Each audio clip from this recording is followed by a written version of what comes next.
Traditional disciplines of CAD and technical areas of garment construction support design and development and cutting-edge initiatives. And we have really a range of initiatives that have garnered a fair amount of attention nationally. We have the premier knitwear design program that integrates coursework from the textile development and marketing program, and we have state-of-the-art labs where we're experimenting with new materials, new fibers, and we have a very interesting group called Algae Knit, which has developed a fiber from kombucha and fungus, I think, is what they're combining. So they've taken the original idea for which they won a very prestigious award for the Bios Design Challenge, and they started out by extruding it through a syringe into a little fiber that they hand knit into a garment. They've continued to advance their research and are now mechanically extruding it with enough resilience that it can be mechanically woven. So there's a knit, I should say. So we really have some cutting-edge science that's happening within the context of a school that people think of mostly as a design school. Innovation is really, as I mentioned earlier, critical to FIT's understanding of itself. It plays a critical role in the strategic plan for the whole college, and it's one of the three goals. One of its three goals is the development of the Innovation Center at FIT. So I like showing this slide because this is the model for our new academic building, which is scheduled to break ground in the spring, and it's going to be built in that space right over here. So it's a really beautiful and unusual design, really meant to support this notion of transparency, and it was one of Shaw Architects' first large commissions. And I use it because it's a nice background to really talk about what we mean by innovation. And this sense I feel sort of captures it, where we look at taking risks, developing new products and services that create value through thoughtful design and technology-supported business models. So it really looks at innovation as not just in single areas, but across the entire spectrum of products and services, skills, and ideas that really represent the fashion industry. And it requires partnerships between students and faculty, industry and science, arts and humanities. The Infor FIT Design and Technology Lab is the Innovation Center's first component. It was launched last year and was created with a mission to engage faculty and students solving industry problems using design and technology. So that really puts the lab at the center of a lot of the activity at the school. And it's unique in that it's not really in an academic program, so it creates a much more collaborative environment for different programs to come together and work, bringing students and faculty and industry into the same space as we take on some of the challenges that are facing industry today. So I can talk a little bit about some of the initiatives which we've got underway that kind of sets the tone for what we're looking at for the future. And one of them, and it's a really important one, is to enhance learning. So it's through internships and contests, challenges that apply theory and coursework to real-world problems, where we create an experiential learning environment that leverages the fresh ideas, new perspectives of talented and creative students. The student body here is remarkable across a wide range of intellectual and creative skills, and they bring really new ideas. They are the millennials, and they have a tremendous enthusiasm and energy and commitment to success, and it's very much supported by faculty who really are invested in those students succeeding. So it's a really terrific environment, and one that I have found quite distinctive in my academic background. So another aspect, another initiative is to really empower entrepreneurs. And we have a couple of different ways in which we're doing that, but they're through direct engagement with the FIT Design Entrepreneurs Programs. We're helping emerging fashion businesses make the digital transformation using next generation enterprise software and technology. We're looking at creating a shared resource that allows designers and young businesses that may be made up of 1 or 2 people be able to leverage the power of an integrated enterprise software system by sharing it amongst a number of people that are all participating in the same ecosystem. This is one of those initiatives that's very closely supported by our partner in the lab, Infor.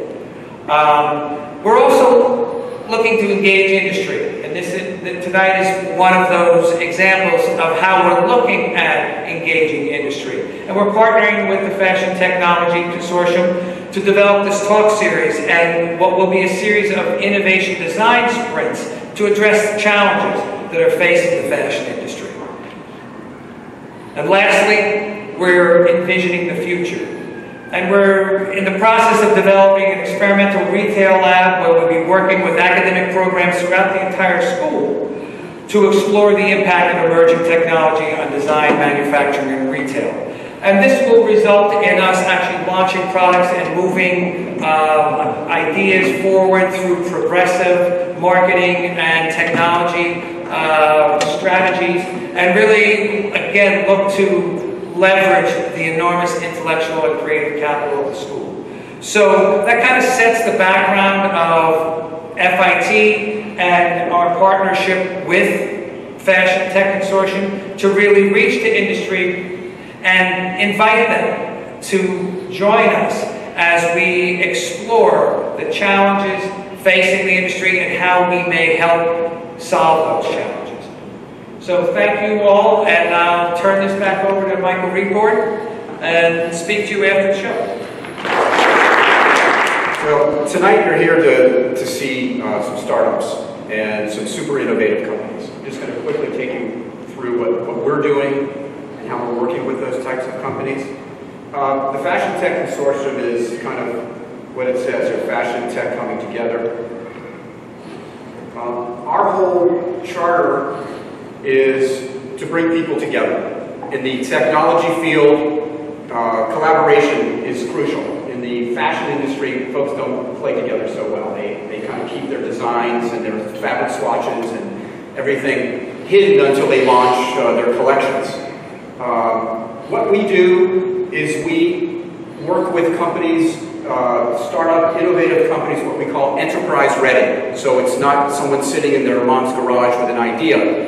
We have real solutions that are going to help change the industry, and we're bringing that to the marketplace to a lot of the old retailers, not old, but the traditional retailers, brands, and designers. So I started manufacturing clothing in 1972, a long time ago, and you'd be surprised that many of the same systems that were operating then still operate today. The same supply chain. Things haven't really evolved. What do? We go to low labor, inexpensive labor countries to just try to find cheaper prices instead of trying to innovate, which is a huge mistake. What happens? We're continuously making products that we think our customers want. And this doesn't just have to be in fashion. This could be in any type of retail at all. When you're putting products out on the floor, you're kind of designing and doing product development, guessing what you think it should be. And that creates a poor customer experience a lot of times, and why so many online retailers have so much data and information and knowledge about you, so they're able to serve up such a better experience. Well, we need to move from the online world to the brick and mortar world with a very, very good experience. My name's Ahmed. I'm one of the co-founders of QHOT. This is Lyndon. He's our CEO, and I'm the Chief Product Officer. So what are we doing at QHOT? I'm sure you guys are familiar that when you're shopping, there's typically a big, bulky security tag on most of your garments. What we've effectively done is, with our team, re-engineered that security tag into a smart tag, I like to call it.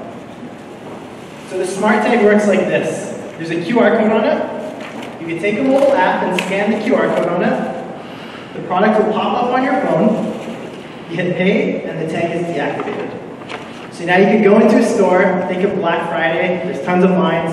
You go into a store, grab the product you like, scan the QR code on it, pay, and you're done. You can walk out just like that.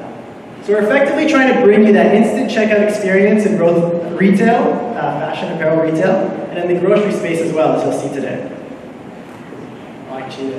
I want to ask you guys a question, if you guys didn't already see the slide.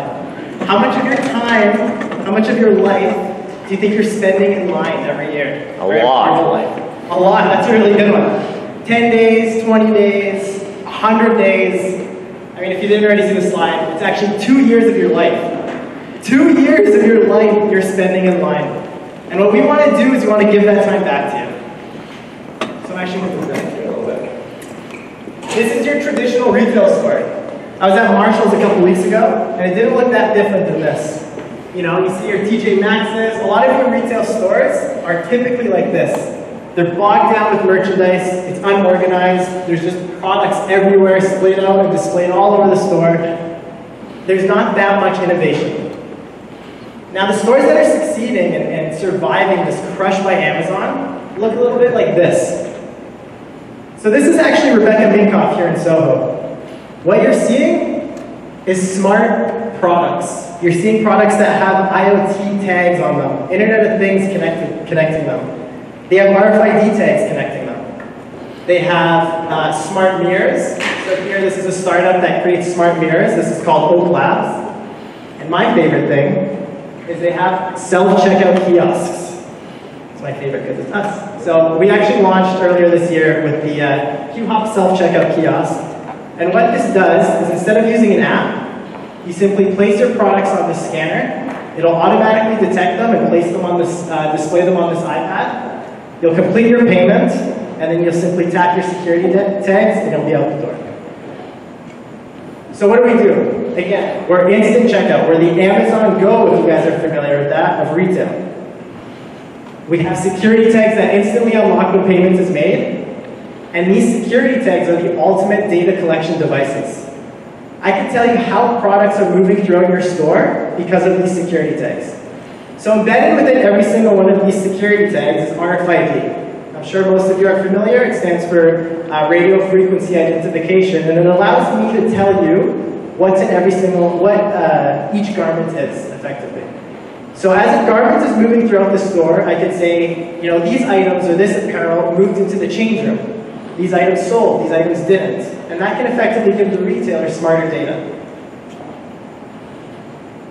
We also have a soft tag solution. So here we have a sticker tag. So on cheaper merchandise, you know, on your perfume, shoes, etc., you can put this soft security tag that acts the same way. So again, the flow is so easy. You go into a store, you find the item you like, you'll pay either with the phone or that kiosk solution that you saw earlier, and then you're done. You simply unlock the security tag and you're good to go. So I actually have a little video of the solution in action. So this is, again, Rebecca Minkoff in Soho. So now each of their handbags have our security tag embedded on them. So here Devin and Mercedes go, they grab an item that they like, and they're going to take this merchandise and they're going to take it to the self-checkout kiosk. He simply swipes his credit card, the payment goes through, the tag can be unlocked, and he's out the door. It's that easy. So we launched earlier this year. We've been yielding some successful results, and yeah, it's been great. Now you might ask yourself, why is this important? Obviously, everybody here knows that Amazon is dominating the retail space, and Michael just showed a very interesting slide to exhibit that. So e-commerce has changed the way we shop. We're all used to that one-click checkout experience. I can click something on my computer, I can be in my pajamas, and it'll show up on my doorstep the next day. We're used to that, it's easy. We're more inclined to, you know, we like that online convenience more than that brick and mortar convenience. So that's why it's important. We want to bring that online convenience offline. And lastly, and very importantly, is people are willing to pay for customer experience. This is a very important point. You know, people will switch brands and move towards a different brand that will cater to them, that will love them, and will give them that better experience. And we see that here with experiential retail.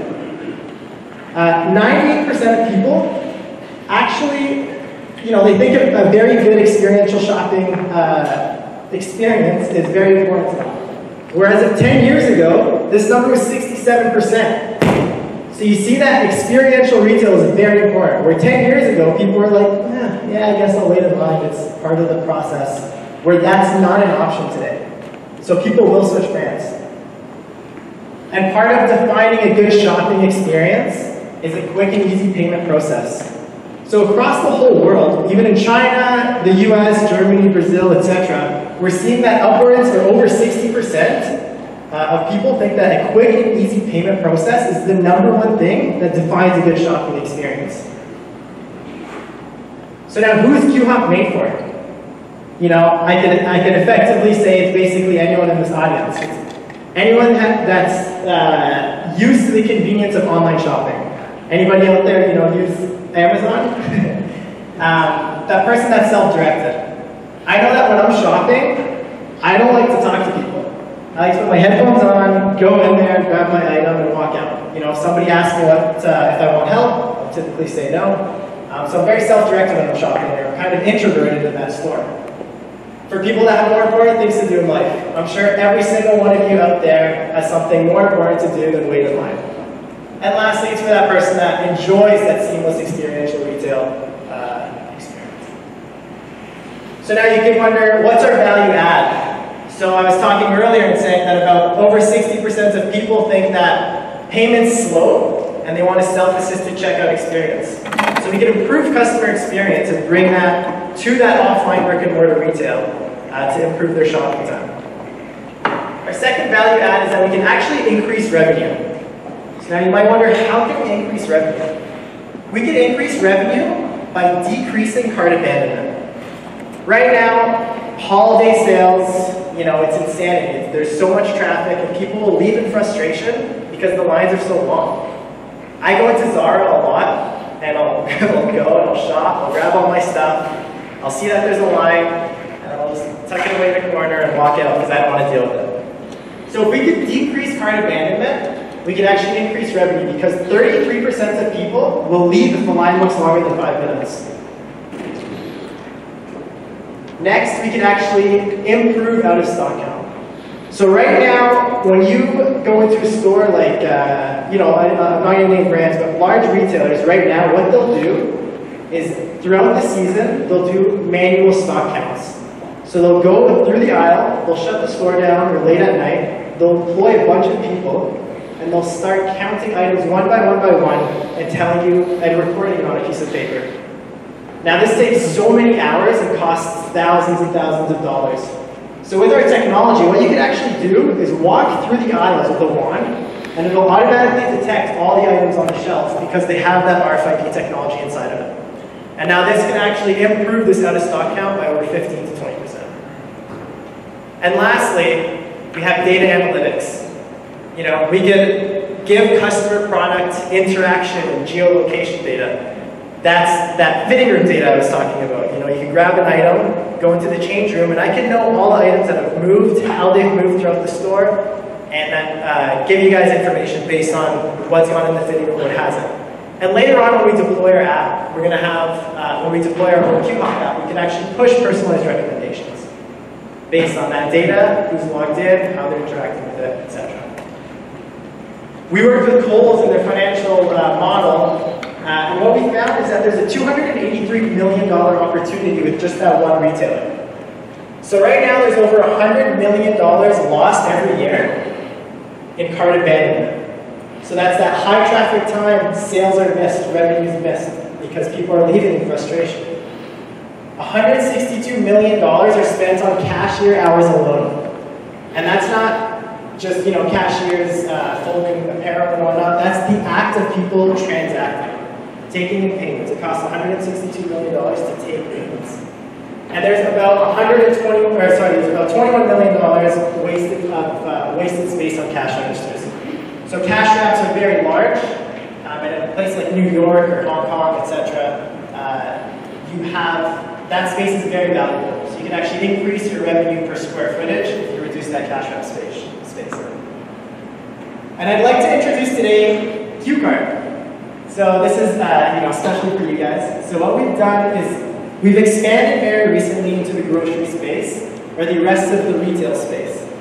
So what we like to call this is our Amazon Go in a cart. You know, Amazon Go created this beautiful store, this beautiful technology, and it was all in the infrastructure of the store itself. What we like to do, or what we've done, is effectively bring that technology and focus it inside the cart. So this is a look at the 3D rendering of what our cart might look like in the store. So you have our cart right here, you know, and you have the rest of them up there. And we've actually launched with a subsidiary of Carrefour called Greenies. We're launching, sorry, with them. We have contracts signed and we're launching with them later this year. This is the cart that they wanted themselves. You know, it's a nice, elegant solution. It's got nice wood on it. And the technology in it is great. It's got 3 cameras inside for product detection, recognition, and theft prevention. It's got scales on the bottom. It's got like weight scales on the bottom. It's got a battery, and it's got a POS screen, and a lot more peripheral technology.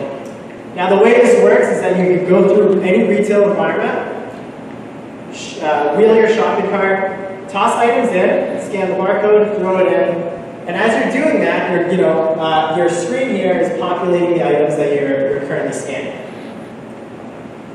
So we like to call it, again, instant checkout on the go.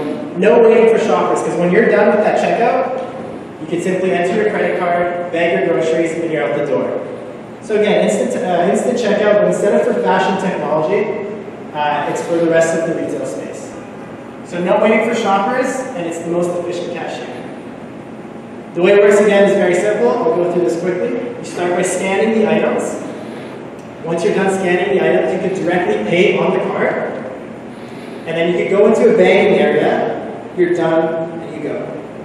We've been actually conducting sales here in New York, and we've got about 20 to 30 people that are signed on immediately, and we're looking to get a lot more. So hopefully by the end of the year, we can have a nice big launch, so you guys don't have to wait in line. This is our traction since we've started. So as Michael said, the startup is very fast paced, and if you don't execute quickly, you die. So we've been executing very quickly. April, we piloted some technology. December, we launched our Rebecca Makeoff, got some press. And by July, we've gotten in the innovation labs of a lot of the larger retailers. And we're actually raising around later this year to expand our retail technology. Our team is very skilled. We have Lyndon, who's our actual CEO here, sitting comfortably. Yeah, sorry.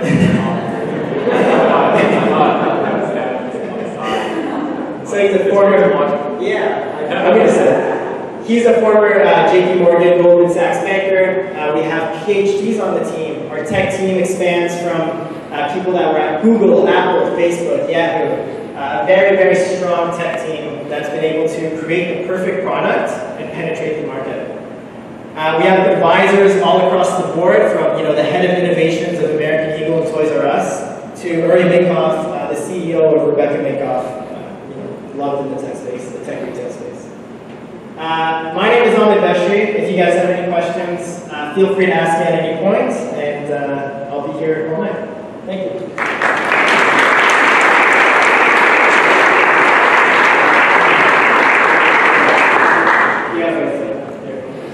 Any questions out there, anybody? Yeah, it's fine. Anyone have a question?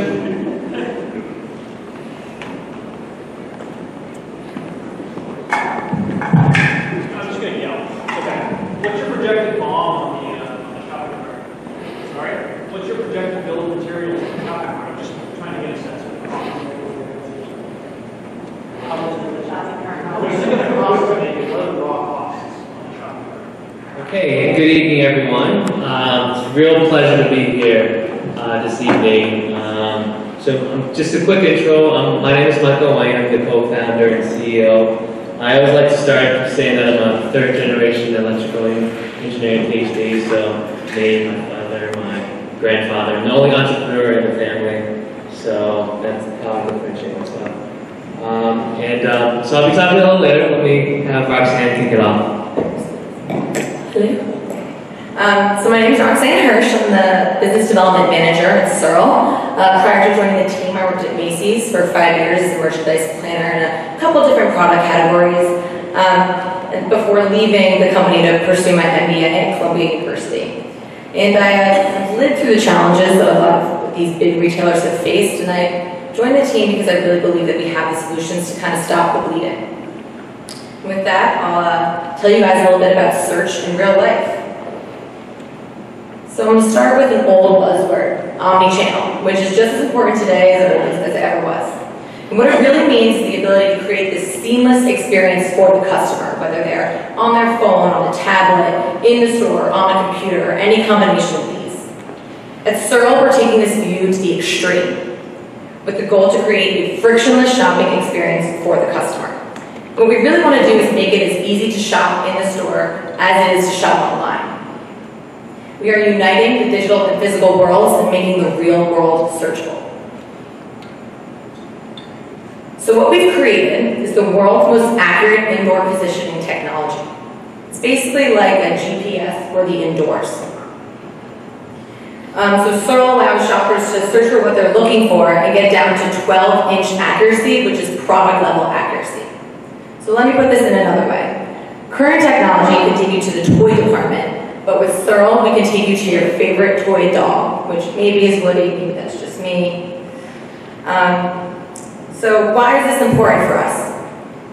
Customers today, as has been previously mentioned in a couple other presentations, are really looking for convenience. Saving time has become just as important as saving money. People expect that Amazon-like efficiency, has been, again, mentioned before, and want that frictionless experience. They want one click, be able to buy something with one click. They want next day delivery. They want same day delivery.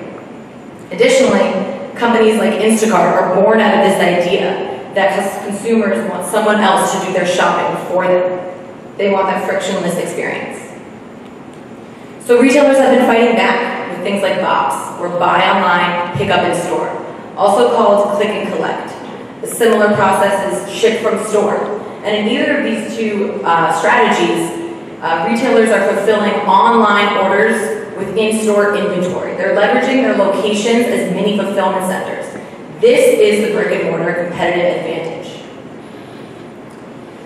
However, this process today is incredibly manual and inefficient. Orders are picked in an ad hoc manner. You can actually see this is an actual image that I took when I took a store visit of an employee completing a box order. They have nothing but an aisle number, and a shelf number to tell them where to go, and an image. When I was in the store, there were 5 employees running around with pieces of paper trying to figure out where things were and fulfill orders. This employee took her 40 minutes to pick an order of 5 items.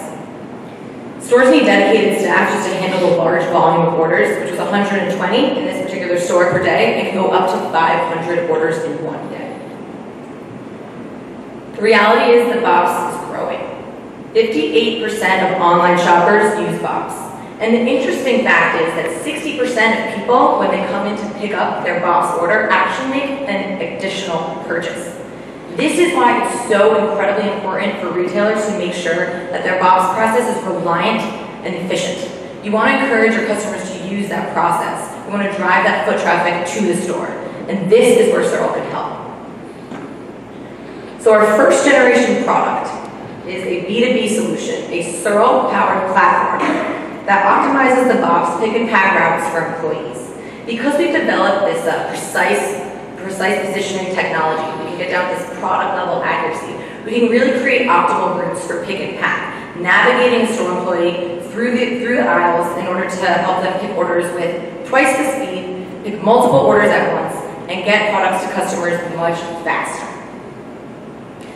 Let me walk through an example with some numbers. So in one store that I visited, out in New Jersey, they have 8 full-time employees doing pick and pack. Assuming that they work 40 hours a week at minimum wage, that's $300,000 a year in salary expense. It's a lot. With Searle, since we can cut this number in half by bringing automation and efficiencies to the process, we could save this particular location $150,000 in just 1 year. And that's just the cost savings. This doesn't account for any incremental sales that retailer would see from that additional foot traffic.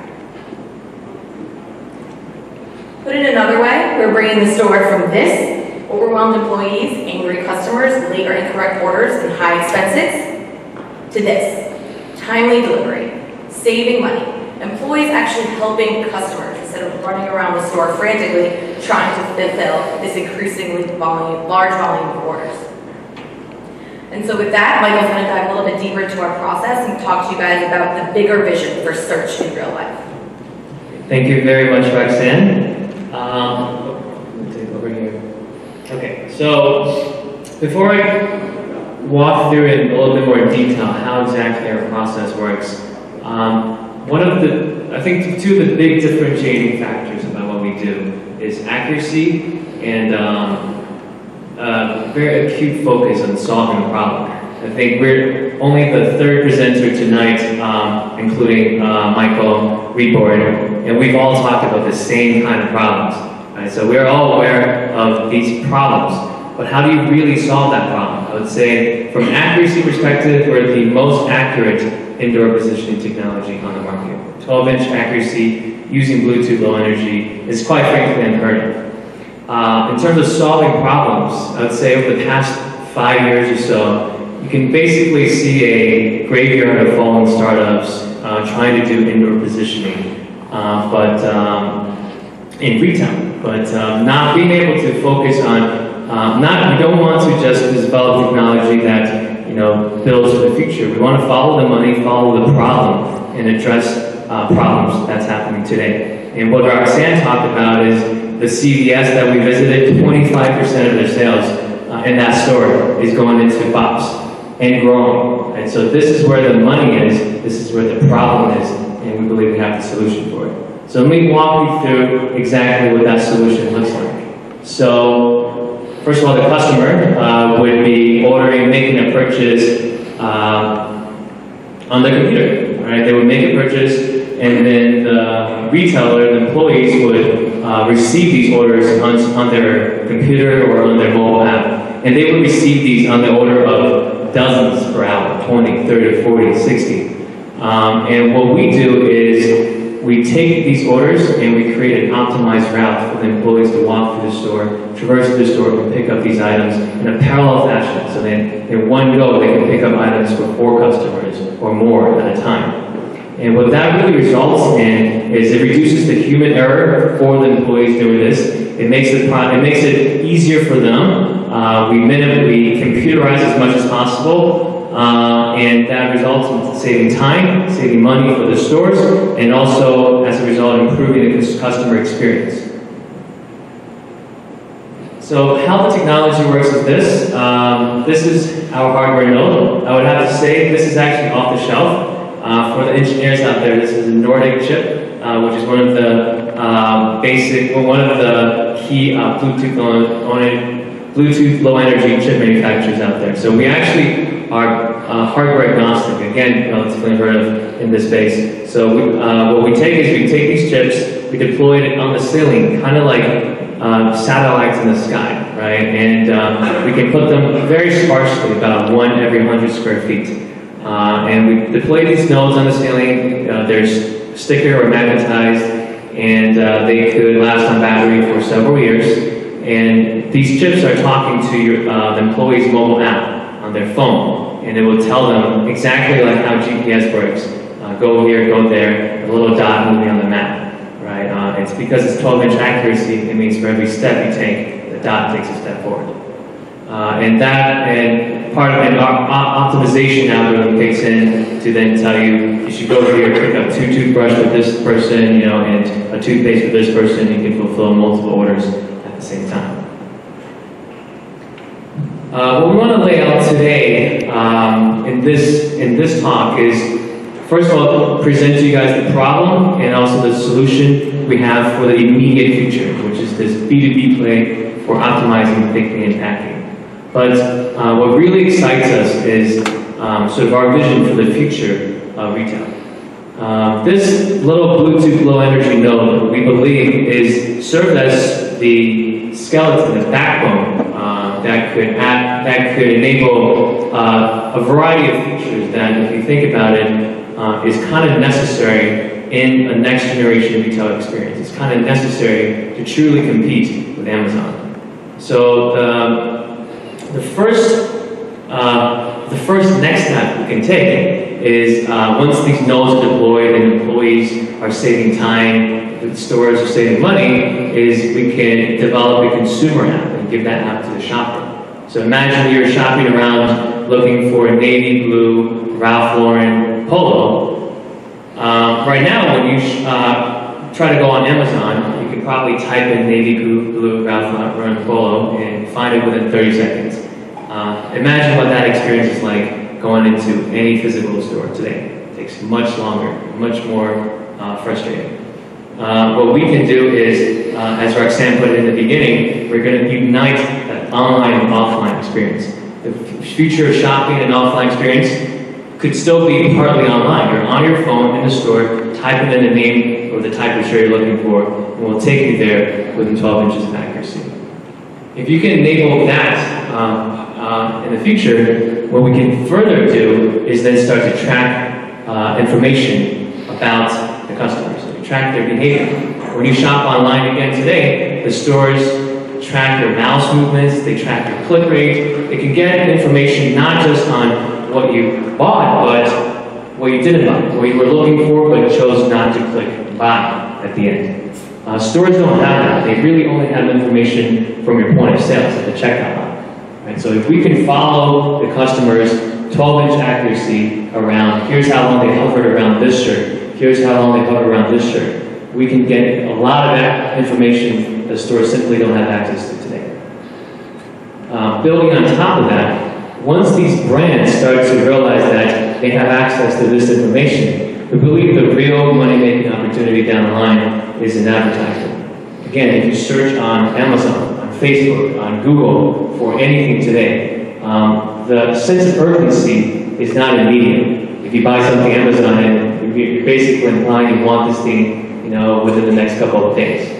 But imagine you're in the store and you're looking for Tylenol, headache medication. Apple can come in and make an advertisement. If they convert you, they can convert you for recurring revenue for the next 10 years, right? And they know that you're just about to make a purchase right now. So the value of that advertisement is significantly greater, and that is actually a really winning formula and a huge competitive advantage for physical stores.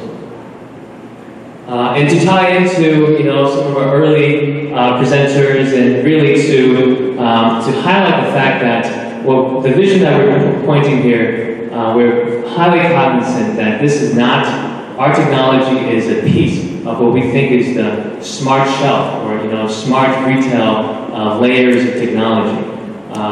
In order to do very precise indoor navigation, we believe we have the technology to do so. And it requires these very low-cost nodes. If you want to do self-checkout or in-store inventory, maybe it requires some cameras, as they mentioned, the other group mentioned, or you require RFID technology.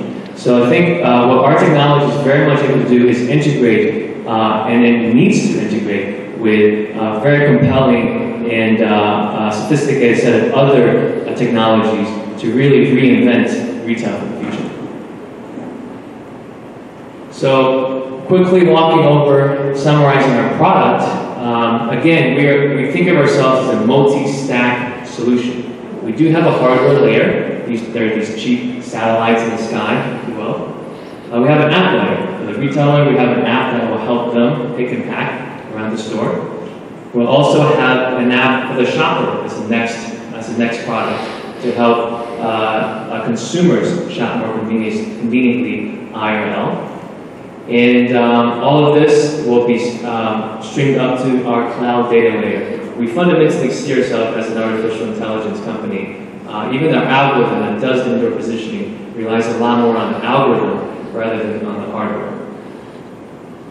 This is our part of our growing team. The three core co-founders are myself. I always like to say this.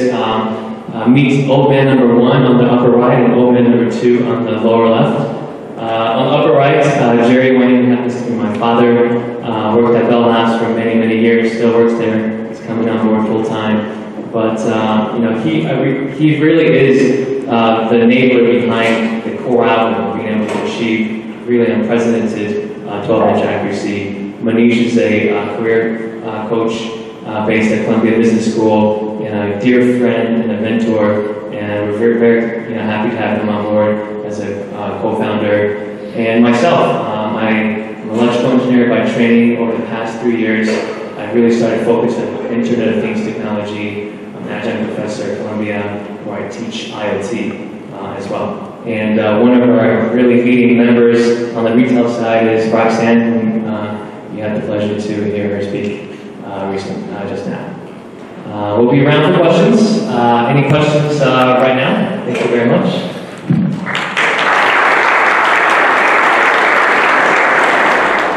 My name is Ilan, and I did flew over from Israel, so I'm really excited to be here. So thank you all for coming and for Michael to invite me. If we will all go together now to, let's say, an H&M store, we will all experience the same store, right? But if we will go to a website, doesn't matter which website, we'll have more different and personalized experience. And it's working so well for them. So how come stores can act like websites? What I'm about to tell you today is the way that we are bringing the e-commerce experience into the brick-and-mortar stores. Enable retailers to tell more relevant and more personalized story to their customers.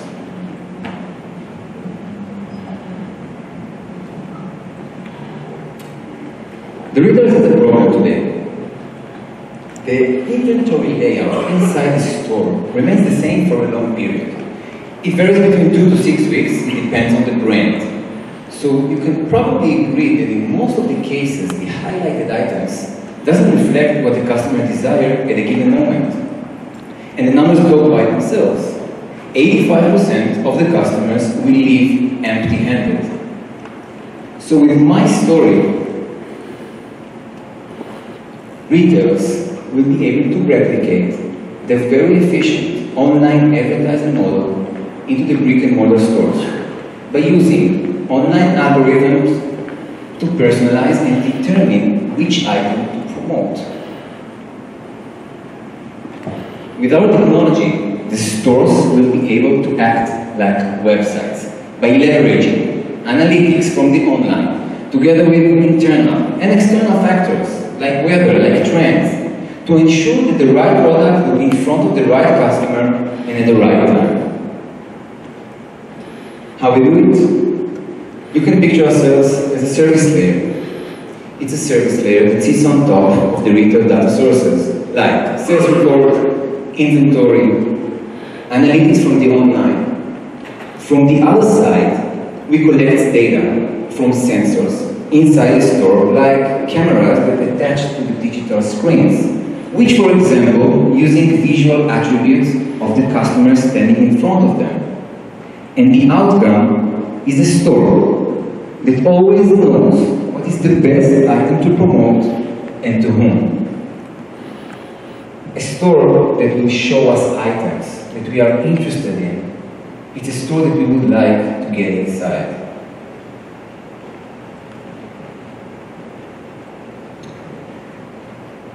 Besides the fact that we are delivering the relevant content to the customers inside the store, we can also measure everything. For the first time, retailers will be able to measure the performance of the display. If you will go to a retailer and you will ask him how many people were looking at the mannequin and what was the conversion, which, by the way, two of the most important questions of the e-commerce, you will probably won't get any answer. With us, everything is measurable. You can measure the impressions, the clicks, the conversion. Our clients will be able to know how efficient was their display today and to react according to data in real time. Today, the merchandisers are working inside the store and decide specific items to put on the mannequin. And when they are correct, they will see a bump in sales of 30% at least of a specific item and its family. If they are wrong, they will need to wait 2, 3, 4, 6 weeks. Again, depends on the brand. Let me ask you a question.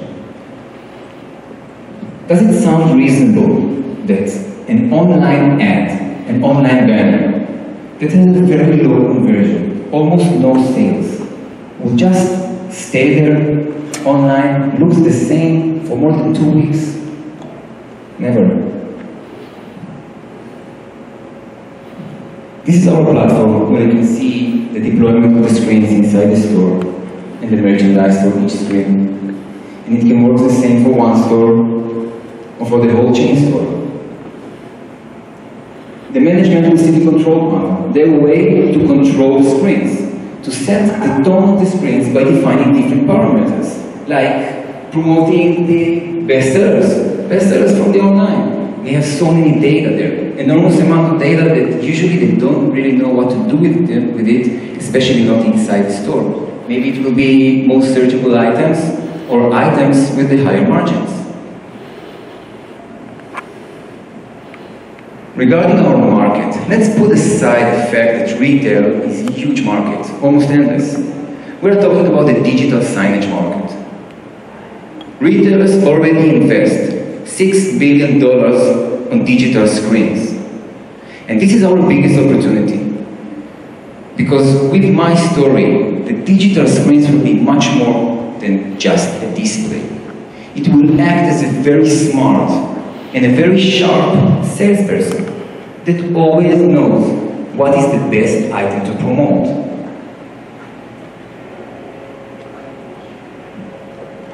We are targeting chain stores, and we can scale up through different verticals, because it doesn't matter which one. It's all about promoting the right product to the right customer and at the right time. Regarding our traction, we are about to start our first pilot with Value City Furniture, belongs to the Schottenstein family, they are the owners of American Eagle. And this is our pipeline in progress. I can tell you one thing, that all of those brands that we met 1, 2, sometimes 3 meetings until today, it makes sense to everyone. It makes sense because the world is getting there. The internet, as we heard today, is already integrated into our day-to-day IoT, Internet of Things.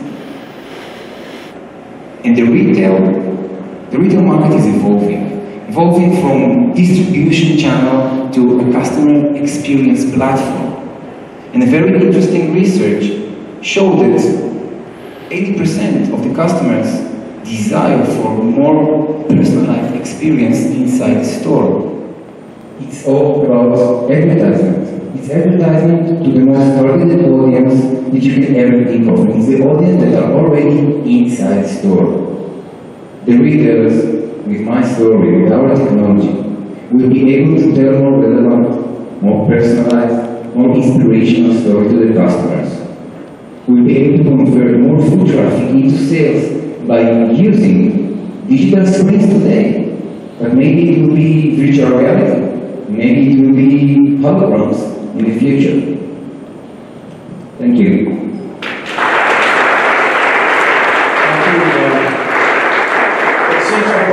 Reoccurring themes through everyone's presentation. Who has some questions? We have an image processing, and we can understand who is standing in front of the mirror, of the display in the mirror also. Let's say I can know your gender, I can know your age, more or less, and I can know your style, what you just wearing. Take it together with the internal factors that we have from the retailer, like the best sellers, or the items that they want to promote, and some external factors. You know, today when you're walking inside the store, we still no one has the technology to understand, like in the website, exactly who you are. But let's say I can know how you are.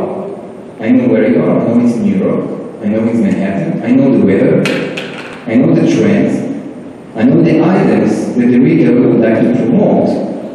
And together with your gender, your age, and your style, I will be able to show you a specific item. And today, as we call it, it's more than zero. Because today the display is static, it's like a wallpaper. It doesn't reflect the customer desire, especially when you don't change it, 4 to 5 weeks. So it's more than zero to show you the best item that we think is that you need to see. And if you are wrong, for example, if it's not working, you can change it on the fly. You don't need to wait for the merchandiser to come back and change it. As I said before, everything is measurable. You will be able at the end of the day to know how efficient was your display. Let's hold that question too. My computer, so bear with me for 1 second.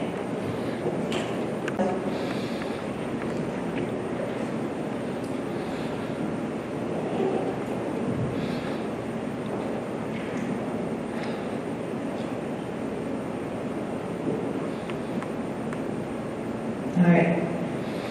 Hi everyone, my name is Jenny. I'm co-founder of Trimare. Thanks so much for having me here today. I'm really honored. So everybody knows the problems with buying clothes. We decided to fix the problem using the actual CAD pattern design of the garment along with all its physical properties and grading charts. Sew it together in 3D and put it on your avatar that you can customize with your measurements. And you can see where it's tight or loose, how it behaves when you're moving.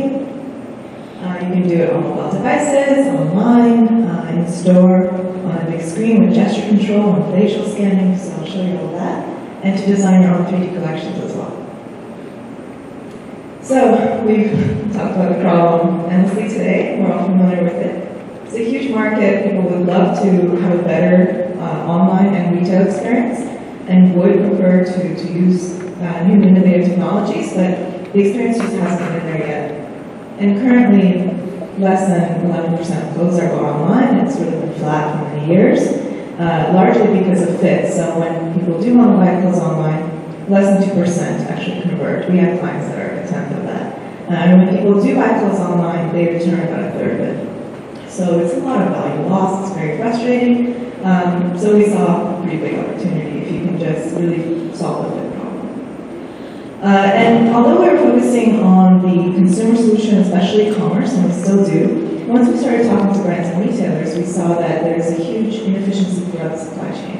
And that's been talked about today as well. Michael talked about how long it takes to produce a garment and how many samples they have to create. So it's 45 samples per garment, being shipped around the world, put on fit models, very wasteful. And so there's this big trend in the industry to shorten that production timeline, to minimize sampling. And 3D visualization can really help with that, and it's very complementary to what we're doing. So I'll just go through the different platforms that we built this out on. So this is the mobile app that we have, so you can imagine using it at home, or a sales associate can use it in the store. The base of the technology is called real-time cloth simulation. So it's the real fabric properties of the garment. And you can see as the sizes goes up, the pants are falling down, right? So that's what I mean by real-time. It's very accurate, it's very real. And the tension map will show you where it's tight or loose. So white is loose, yellow is touching, red is tight, so you can decide what the right feel is. You can actually grab the fabric and move it around. All of this depends on the actual fabric properties. How stretchy is it? How thick is it? What is it made of? We also have an in-store solution, so this is an event we've done with a few stores and Shopping Mall and Microsoft. We've done a few events with them. So the idea is you use a big screen with Connect gesture control, so you can actually control the gestures of your avatar. We would just take a few basic measurements of you, and it would be enough to get you started. And then people would try on the virtual clothes as well as the real clothes and compare the fit, and we would interview them and see how accurate it was, and it was, of course, very accurate. We spent many, many years developing this. And so you can imagine this being in a store, getting more foot traffic and changing that retail experience, and even extending your inventory, so there are things that may not be in stock or new items that you want to show people, or upsell them other items. The possibilities are endless. And I'll talk for a second about how you create your avatar. So I showed you how you can just take 5-6 basic measurements. We can also take a 3D body scan of you. That will take all the very accurate measurements of your posture and everything else. Or there are technologies coming out where you can scan yourself using your mobile camera. So they weren't accurate so far, but they're getting there. So it doesn't really matter how you create your avatar. We just import the measurements and create your body and go from there. So you can scan your face, as you can see as well, to just make it even more personal. And of course, e-commerce is our focus. So we have a couple of versions of our website. This is our older one. but it's fully real time. So you can see there's a video streaming to your browser in the middle, and it's all real time, very, very interactive, but it's also a bit more expensive because of all that hardware that's required to stream it. But it's just an example of how it could work. And you create your avatar on the left, we teach you how to measure yourself. Again, maybe if it's an omni-channel experience, you can go into the store, get measured or scanned, and then you have your avatar to use online later. Here's our newer version of the website. So this is something that we did for Jean Shop here in New York. So you have the tab where you create your avatar, again, we teach you how to measure yourself, or you go into the store and they create your avatar for you. And then you have this plugin, so you have the same page as you usually would with all the pictures of the garment, but with a plugin for virtual fitting where you can see your avatar, how the different sizes fit on you, different sizes side by side, again with tension maps where things are tight or loose. You can create videos, so it's not completely real time, you just record a video and after a few seconds it plays. And then mix and match items. So we did a little showcase with them and we saw 35 times increase in conversions and decrease in return rates of clothes that don't fit by 30%. It was a very small showcase, it was a small boutique. I think with a bigger company, if you did a really big, great marketing campaign, it would be a huge, kind of huge impact on the company. So this is how we model clothes into 3D. We take the 2D cap pattern and all the grading charts of how the measurements change from size to size and the physical properties, and we sew it into 3D. So we can also reverse engineer from a physical garment. If we're working with a retailer, for example, who doesn't have the cap patterns, we can always reverse engineer it. And it's, again, you can see it's all real time. You can roll up the sleeves, you can adjust the fit. And so this is something that's really exciting to us right now, that whole integration into the supply chain and the design and production cycle. This is something really, really new, just a couple weeks old, which is called multi-layer simulation, where you have an outfit made of many garments, and they're all interacting. In physics, it's really, really complicated, and we're really the first to do this, especially in real time. So you have a suit that has different layers, it has an inner lining and an outer lining, it has lapels and pockets, and it's on top of a sweater that has its own fabric properties, and on top of pants, and you get the picture. So you can see how it all will fit together. You can see it simulates a little bit slower because it's taking into account all of those properties and all that math. But we're working on making it faster and faster.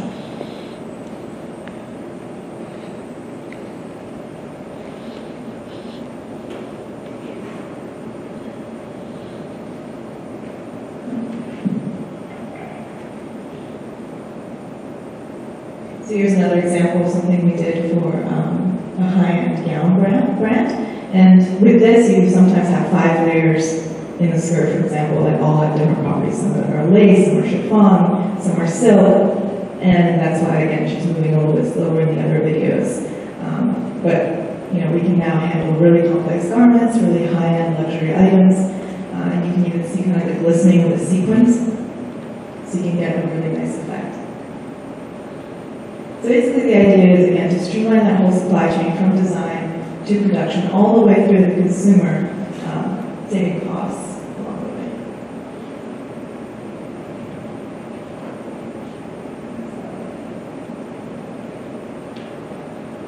Here's another example for one of our clients. Many layers. You can see how realistic it is, right, and how interactive it is. So the idea is to make it much more personalized, interactive, beautiful, and animated.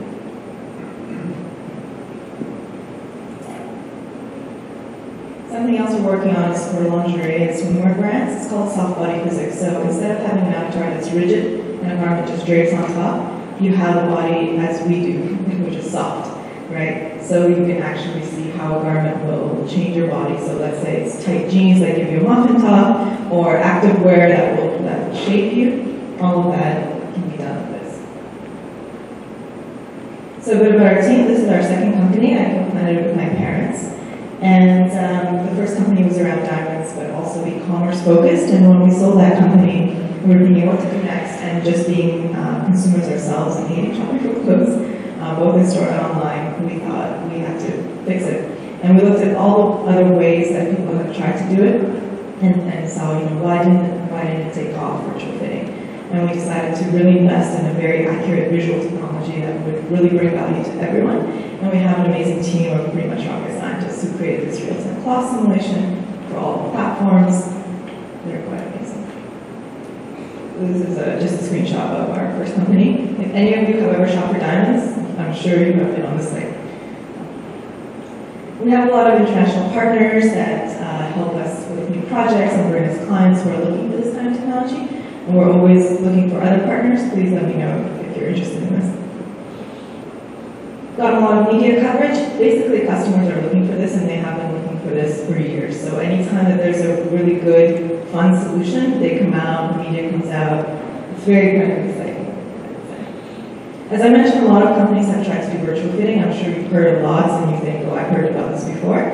All the approaches are very different. So some of these companies, what most of them do is they compare size charts. So they say, if you're size X in this brand, what size are you in the brand that you're shopping for? I'm sure you all know that doesn't work. Even within one brand, you can be many different sizes. So actually, I was shopping today. In one brand, I got 3 different clothes, 3 different sizes, right? Because the cut is different, the fabric is different, maybe the factory is different. So you need to actually have the design, the fabric properties, all of that manufacturing information to give you a very accurate sense of how it would fit and visualize it. Because I don't know, somebody can tell me, oh, you're size X, but how will it actually look? Will it actually flatter me? Will it be my style? I need to see how it moves and behaves. And then there are companies that do, like Steiku, for example, is a body scanning company. So lots of companies take a scan of you, and then what do they do after that? They take your measurements and compare it to the size chart again. So again, that's not very accurate. The measurement side might be, but the garment side isn't. So what we do is we partner with body scanning companies to take your measurements, but on our side, we do the visualization of the garment, which is very, very accurate. Then there are companies that do augmented reality. So you have a picture of yourself, and then a picture of the garment superimposed on you, and maybe it moves with you, right? So it's like holding a hanger in front of yourself in the mirror. There's no actual fitting. You still have to go and try it on, but it's a kind of fun marketing tool. And then there are a couple of companies that do 3D visualization, but it's static. It's not very realistic, but at best, you're standing still, and there's no real fitting involved again. So what really separates us is not only the real-time cloth simulation, the visualization, but also this integration throughout the supply chain. I think that really sets us apart because, you know, a lot of brands we talk to, and they say, how are you going to digitize all the workflows, or hundreds of thousands of SKUs? This way, it's solving their problem of many samples and a long production cycle, and right away they have a 3D model that they can give to people to try online. So imagine you're designing a garment, you put it online for maybe VIP customers to give feedback on, and you haven't even created a sample yet. You get that buzz going, that marketing and that demand, and then you maybe make one sample, maybe none. And then if you're a brand selling to buyers in retail, instead of sending them out, flying them out, and showing them samples and then doing it all over again, you can just show them a video or an interactive application like this. There are so many applications of this technology, so I think this integration into the brand's workflow is what makes it possible. So here's some screenshots of some of our, I don't even call them competitors, but virtual fitting technologies. So our vision is quite big, from design, as I mentioned, to production, to e-commerce and in-store and mobile experiences, but even to gaming. So imagine using a headset for VR to design clothes on a virtual mannequin, or to see a 3D fashion show, or to try on clothes virtually, or to play a game where you can have really realistic garments. So there's so many applications, and we really have a big vision for it. So thanks so much. Please let me know if this interests you. We're happy to collaborate.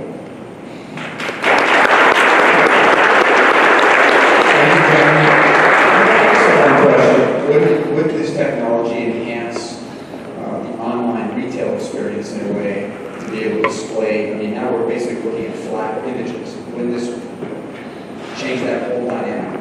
Yeah, exactly. So you can still keep your images, or maybe some websites have a video. For example, Amazon shows you a video of how it looks on a model.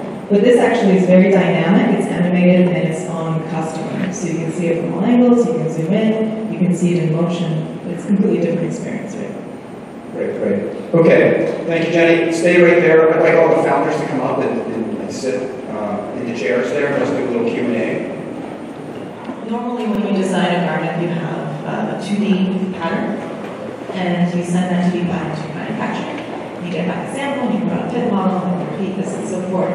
In this case, you can have not only your 2D pattern, but your 3D model as well. You can put it on a virtual fit model, you can make the changes that you want.